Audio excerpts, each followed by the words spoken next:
वज़ीर-ए-आज़म नरेंद्र मोदी ने आज जश्न यौम आज़ादी के मौके पर लाल किले के फसील से खिताब किया। इन्होंने कहा कि कोरोना वबा के दौरान आत्मनिर्भर भारत सिर्फ लफ्ज नहीं, अब मंत्र बन गया है। वज़ीर-ए-आज़म नरेंद्र मोदी ने कहा कि मुल्क को खुद कफील बनना जरूरी है।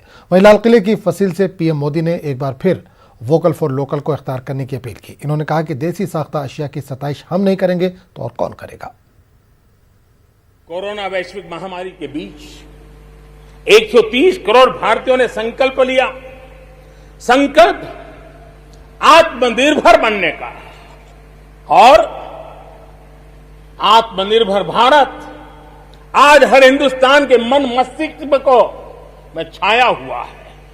आत्मनिर्भर भारत ये सपना संकल्प में परिवर्तित देख रहे हैं। आत्मनिर्भर भारत ये एक प्रकार से शब्द नहीं, ये आज 130 करोड़ देशवासियों के लिए मंत्र बन गया है। हम जानते हैं, जब मैं आत्मनिर्भर की बात करता हूं, हम में से जो भी 25-30 साल की उम्र से ऊपर होंगे, उन सबने अपने परिवार में अपने माता पिता या अपने बुजुर्गों से सुना होगा कि भाई बेटे बेटी अब 20 साल 21 साल के हो गए हो, अब अपने पैरों पर खड़े हो जाओ। 20-21 साल में भी परिवार संतानों से अपने पैरों पर खड़े होने की अपेक्षा करता है। हम तो आजादी के 75 वर्ष के एक कदम दूर है, तब हमारे लिए भी भारत जैसे देश को अपने पैरों पर खड़ा होना अनिवार्य है। आत्मनिर्भर बनना अनिवार्य है। जो परिवार के लिए आवश्यक है, वो देश के लिए भी आवश्यक है। और इसलिए, और मुझे विश्वास है, भारत इस सपने को चरितार्थ करके रहेगा। जिस देश में N95 नहीं बनता था, बनने लगे। PPE नहीं बनता था, बनने लग गए। वेंटिलेटर नहीं बनता था, बनने लग गए। देश की आवश्यकताओं की तो पूर्ति हुई, लेकिन दुनिया में एक्सपोर्ट करने की हमारी ताकत बन गई।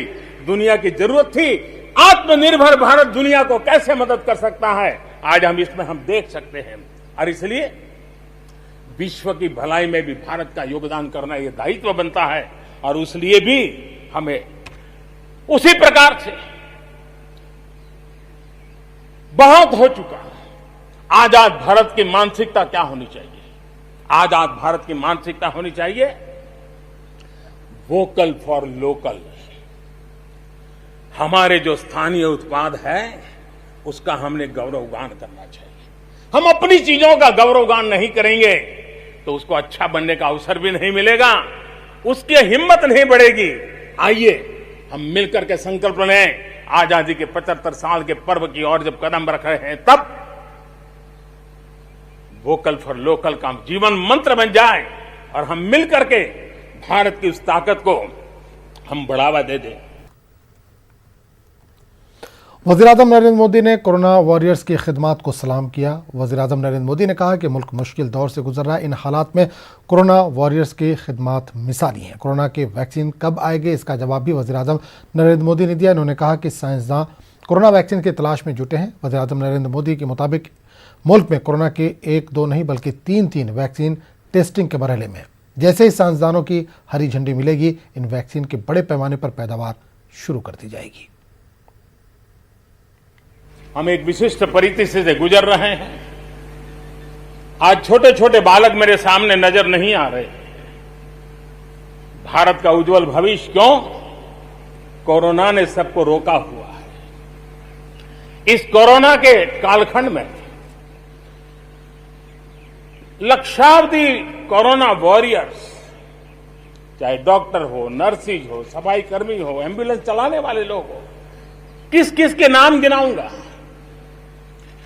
उन लोगों ने इतने लंबे समय तक जिस प्रकार से सेवा परमो धर्मः इस मंत्र को जी करके दिखाया है, पूर्ण समर्पण भाव से मां भारती के लालों की सेवा की है, ऐसे सभी कोरोना वॉरियर्स को भी मैं आज नमन करता हूं। इस कोरोना के कालखंड में अनेक हमारे भाई बहन इस कोरोना के संकट में प्रभावित हुए हैं। कई परिवार प्रभावित हुए हैं। कईयों ने अपनी जान भी गंवाई है। मैं ऐसे सभी परिवारों के प्रति अपनी संवेदनशीलता प्रकट करता हूं। कोरोना की वैक्सीन कब आएगी, इसका जवाब भी वजीर-ए-आज़म नरेंद्र मोदी ने दिया। इन्होंने कहा कि साइंसदान कोरोना वैक्सीन की तलाश में जुटे हैं। वजीर-ए-आज़म नरेंद्र मोदी के मुताबिक मुल्क में कोरोना की 1-2 नहीं बल्कि 3 वैक्सीन मरहले में है। जैसे ही साइंसदानों से हरी झंडी मिलेगी, इसकी बड़े पैमाने पर तैयारी शुरू कर दी जाएगी। आगे बढ़ेंगे। हैदराबाद में वजीर आला के चंद्रशेखर राव ने प्रगति भवन में तिरंगा लहराया। इस मौके पर इन्होंने मुजाहिदीन आज़ादी की कुर्बानी को याद किया। रुकन पार्लियामान के केशव राव, मुशीर खास राजीव शर्मा और चीफ सेक्रेटरी सुमेश कुमार परचम कुशाई तकरीब में मौजूद रहे। इसके बाद वज़ीर आला केसीआर ने परेड ग्राउंड में मुनक़िदा यौम आज़ादी तकरीब में शिरकत की।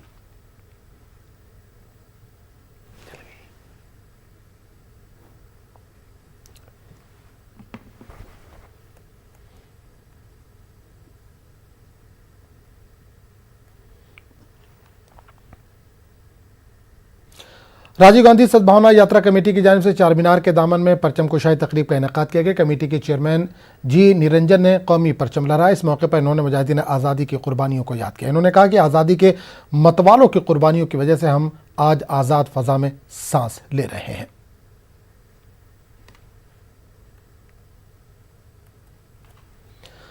जश्न यौम आज़ादी के मौके पर स्पीकर असेंबली पोचाराम श्रीनिवास रेड्डी ने असेंबली और काउंसिल चेयरमैन सुकेंद्र रेड्डी ने कानून साज काउंसिल पर कौमी परचम लहराया। इससे कबल बाबा कौम महात्मा गांधी के मुजस्मे पर फूल माला पेश किया गया। स्पीकर ने पुलिस जवानों की सलामी ली। अपने खिताब के दौरान स्पीकर असेंबली पोचाराम श्रीनिवास रेड्डी ने कहा कि जमहूरियत के तहफ़्फ़ुज़ की जिम्मेदारी हम सब पर आयद होती है।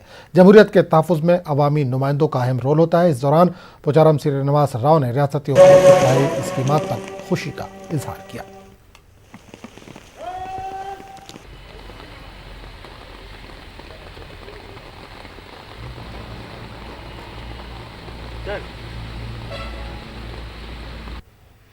వంద 30 కోట్ల భారత ప్రజలు జరుపుకునేటువంటి ఏకైక పండుగ స్వాతంత్ర దినోత్సవ పండుగ. దీనికి కులం లేదు, మతం లేదు, చిన్న లేదు, పెద్ద లేదు, పేద లేదు, ధనికులు లేదు. ప్రతి ఒక్కరూ భక్తి శ్రద్ధలతో సద్భావనతో సహృదయంతో జరుపుకునేటువంటి పండుగ ఈ స్వాతంత్ర దినోత్సవ పండుగ. 74 సంవత్సరాలు గడిచిపోయింది.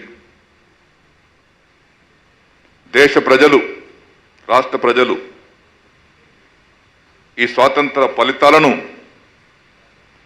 అందుకుంటున్నారు. ఇది మనది గణతంత్ర దేశం, డెమోక్రటిక్ కంట్రీ. ప్రజాస్వామ్య బద్ధంగా ఎన్నుకోబడ్డటువంటి ప్రభుత్వాలు. रंगारेड्डी कलेक्टर ऑफिस में यौम आज़ादी तकरीब मुनक़िद हुई। रियासती वज़ीर तालीम सबिता इंदिरा रेड्डी ने कलेक्ट्रेट में कौमी परचम लहराया। इस मौके पर जिला कलेक्टर के अलावा साबराबाद पुलिस कमिश्नर व दीगर भी मौजूद थे। सबिता इंदिरा रेड्डी ने जिला कलेक्ट्रेट को ई ऑफिस में तब्दील करने का ऐलान किया। ई ऑफिस से मुतालिक इन्होंने पोर्टल भी जारी किया। रियासती वज़ीर सबिता इंदिरा रेड्डी ने कहा कि तरक्याती और फलाही स्कीमात की अमलावरी में तेलंगाना को अहम मुकाम हासिल है। इन्होंने कहा कि जिला रंगारेड्डी में 2 बड़ी कंपनियों का क़याम अमल में लाया जा रहा है, जिसके जरिए 3700 लोगों को रोजगार फराहम होगा।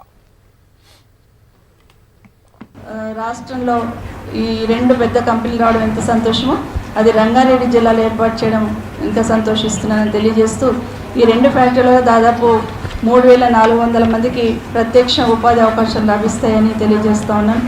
రానున్న కాలంలో మరిన్ని ఫ్యాక్టరీలు రానున్నాయని ఈ సందర్భంగా తెలియజేస్తూ, కోవిడ్ పరిస్థితుల ప్రభావం వల్ల అన్ని రంగాల్లో ప్రభావం చూపిన విధంగానే కార్యాలయాల పనితీరుపై కూడా గణనీయంగా పడింది. ఈ నేపథ్యంలో జిల్లాలోని అన్ని కార్యాలయాల్లో ఈ ఆఫీసులు ప్రారంభిస్తూ ఉన్నాం. పనులు మరింత పారదర్శకంగా వేగంగా జరిగేందుకు దోహదపడే ఈ ఆఫీసు నేటి నుండి కలెక్టర్ కార్యాలయంలో ప్రారంభం కావడం పట్ల హర్షం వ్యక్తం చేస్తూ ఉన్నాను. వీటితో పాటు విద్య, ఆరోగ్యం, సంక్షేమం, మౌలిక సదుపాయాల కల్పన, పాలనా సంస్కరణలు, శాంతి భద్రతల పరిరక్షణ, పారిశ్రామికీకరణ తదితర రంగాలలో గణనీయ అభివృద్ధిని సాధిస్తా ఉన్నాం.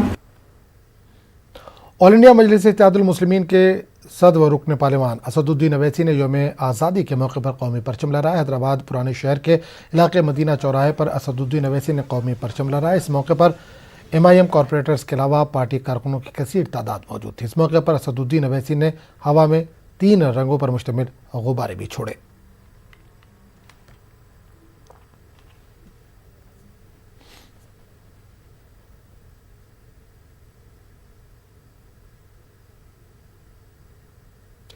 गुज़िश्ता 3 दिनों से शहर हैदराबाद के अलावा तेलंगाना भर में वक्फे से बारिश हो रही है। हैदराबाद में बीती रात से मुसलसल बारिश का सिलसिला जारी है।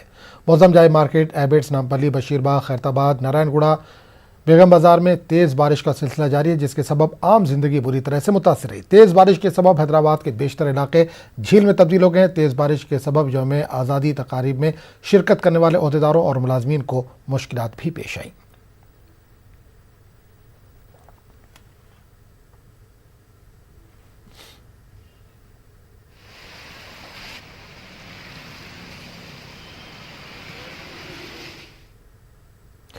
एक और बदउनवान मछली ACB के जाल में फंस गई। केसर तहसीलदार को ACB ओहदेदार ने 1 करोड़ 25 लाख रुपए नकद रकम रिश्वत लेते हुए रंगे हाथों पकड़ लिया। ACB ओहदेदारों ने बताया कि इतनी बड़ी रकम रिश्वत लेते हुए किसी ऑफिसर को पहली मरतबा गिरफ्तार किया गया है। अराजी तराजे में केसर के तहसीलदार नागराज ने 1 करोड़ 25 लाख रुपए का डिमांड किया था। कल रात कशाईगुड़ा AS राव नगर में तहसीलदार को रियल एस्टेट ताजिर के मकान में रिश्वत लेते हुए ACB ओहदेदारों ने पकड़ लिया। ACB ओहदेदारों ने तहसीलदार के मकान पर भी धावा किया। ओहदेदारों ने बताया कि तहसीलदार के मकान से 28 लाख रुपए नकद रकम के अलावा सोने के जेवरात जब्त किए गए। आज ACB ओहदेदारों ने तहसीलदार के दफ्तर पर भी धावा किया। ACB ओहदेदारों ने बताया कि तहसीलदार नागराज करोड़ रुपए के गैर महसूब अससजात का मालिक है। अभी बैंक लॉकर्स की तफसीलात हासिल की जा रही हैं।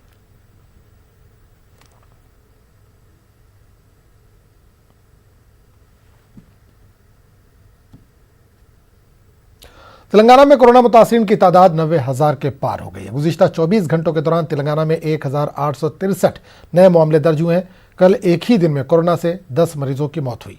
रियासत भर में अब तक कोरोना से मरने वालों की कुल तादाद 684 हो गई है। ग्रेटर हैदराबाद में 394, रंगारेड्डी में 131 मामले दर्ज हुए हैं।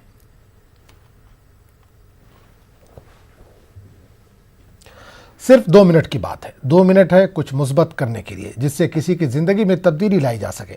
मैगी देश के लिए 2 मिनट एक छोटी सी कोशिश है। ये एक पहल है जिसे नेस्ले ने नेटवर्क 18 के साथ मिलकर शुरू किया है, जिसके जरिए बेहतर सेहत और रोजगार के साथ साथ जितने लोगों के लिए हम अच्छा कर सकते हैं, इनके लिए अच्छा करने की कोशिश है।